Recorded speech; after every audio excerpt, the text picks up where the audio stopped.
Halo, perkenalkan nama saya Sepulus Kunan, NPM 21220083, Prodi Ilmu Pemerintahan, Fakultas Ilmu Sosial dan Ilmu Politik, Universitas Timur. Maksud dan tujuan dari video ini adalah untuk mereview buku yang berjudul Demokrasi dan Budaya Birokrasi.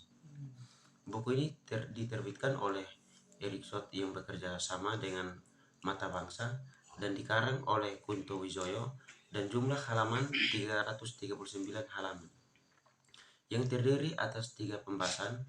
Pembahasan yang pertama itu tentang esai-esai politik yang di dalamnya membahas tentang menjernihkan ideologi Pancasila. Pembahasan yang kedua itu tentang esai-esai sosial yang di dalamnya kita juga akan membahas tentang kepemimpinan dalam masyarakat industrial mendatang. Dalam pembahasan yang terakhir atau yang ketiga ini tentang esai-esai budaya yang di dalamnya membahas tentang kebudayaan Indonesia kontemporer, mengkaji bahaya budaya birokrasi. Baik, kita langsung saja ke pembahasan yang pertama tentang esai-esai politik. Setiap ideologi terbentuk melalui pengalaman masyarakat tempat ideologi itu tumbuh. Demikianlah pengalaman sejarah bangsa Indonesia merupakan akar dan pembenaran dari ideologi Pancasila. Sekali sebuah ideologi dirumuskan secara formal sebagai sebuah kerangka berpikir konsepsional, ia akan mengalami uji coba dalam pengalaman yang konkret. Sifat dinamis dari ideologi adalah kemampuannya untuk menyerap pengalaman-pengalaman empiris ke dalam sistem dan cara terus-menerus berhadap dengan perubahan dan perkembangan baru melalui sebuah proses dialektik. Dalam hubungan inilah kita dapat mengatakan bahwa ideologi merupakan perpaduan antara teori dan praktik. Menjadikan ideologi Pancasila dalam bisnis politik melibatkan pemahaman mendalam tentang nilai-nilai Pancasila, yaitu ketuhanan yang Maha Esa, kemanusiaan adil dan beradab, persatuan Indonesia, kerakyatan yang dipimpin oleh hikmat kebijaksanaan dalam permusyawaratan perwakilan, dan keadilan sosial bagi seluruh rakyat Indonesia. Esai tersebut perlu menguraikan konsep-konsep tersebut dalam konteks politik saat ini, menganalisis bagaimana penerapan nilai-nilai Pancasila dalam kebijakan politik dan memberikan rekomendasi untuk memperkuat komitmen terhadap ideologi tersebut dalam membangun negara yang adil dan sejahtera. Pembahasan yang kedua itu tentang esai-esai sosial. Seandainya sejarah berjalan lurus, maka problematik masa depan Indonesia ialah persoalan masyarakat industrial. Raymond Aron dalam The Industrial Society menyatakan bahwa hanya ada suatu bentuk masyarakat industrial karena dalam masyarakat industrial perbedaan antara sistem-sistem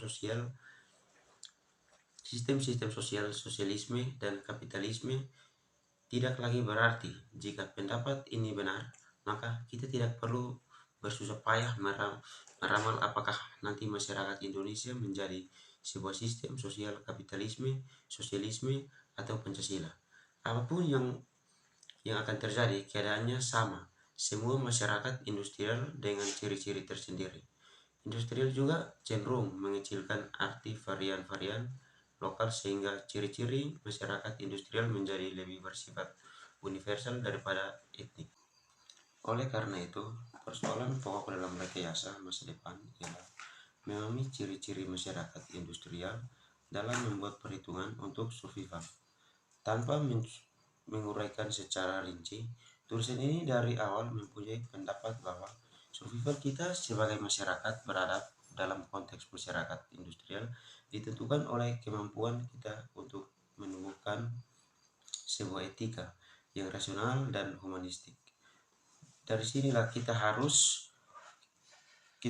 mulai jika ingin mencari siapa pemimpin yang kita perlukan di masa depan. Pemimpin-pemimpin itu ialah mereka yang secara kolektif dapat mewujudkan sebuah masyarakat industrial yang sekaligus humanistik.